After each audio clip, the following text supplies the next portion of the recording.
Ginger Jar Natural Cold at Flu Remedy. Isang simpleng lutong bahay na panlunas sa sipon at trangkaso ang honey lemon at ginger na pinagsama-sama sa isang garapon.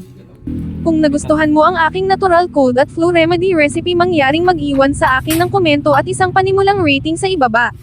Maaari mo ring ibahagi ang iyong mga larawan sa akin sa Facebook. Palagi kong gustong makita ang iyong mga nilikha. 400 gramo, 1 cup honey. 2 lemons, sliced. 1 inch fresh ginger, sliced. 1 by 500 ml, 16 ounces jar with lid. Mahalagang tandaan na ang lahat ng tatlong sangkap ay may napakahabang listahan ng mga potensyal na benepisyo sa kalusugan. Ang luya lamang ay naglalaman ng mga katangiang anti-namumula at antioxidant at kilala itong nakakatulong sa paglunas sa mga isyu sa tiyan at paglaban sa sipon, trangkaso habang pinapabuti rin ang kalusugan ng utak at puso. Ang lemon ay pare-parehong napakatalino para sa iyong immune system at puno ng mga antioxidant at vitamin C. Isa rin itong natural na detoxifier at may antibacterial at antiviral properties. Samantala, ipinagmamalaki ng raw honey ang mga katulad na benepisyo kabilang ang antibacterial, antiviral at antioxidant properties.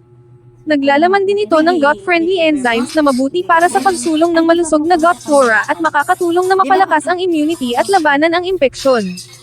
Mga TAGUBILIN. Idagdag ang lemon, luya at pulot sa garapon sa mga layer.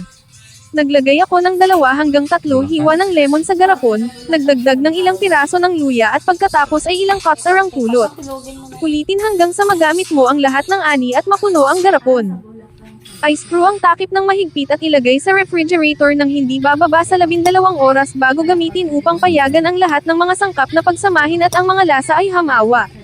Kapag handa na, magdagdag ng 1 o 2 kutsarita sa isang mug ng maligamgam na tubig at inumin kaagad.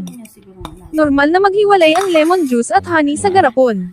Ang pulot ay tumira sa ibaba at makakakuha ka ng masarap na lemon at luya juice patungo sa itaas. Sa halip na patuloy na paghaluin ang mga ito, kumukuha lang ako ng 1 kutsara ng juice at 1 kutsara ng pulot mula sa garapon sa tuwing gagamitin ko ito. Ang timpla ay mananatili sa isang selyadong garapon sa refrigerator hanggang sa 2 buwan.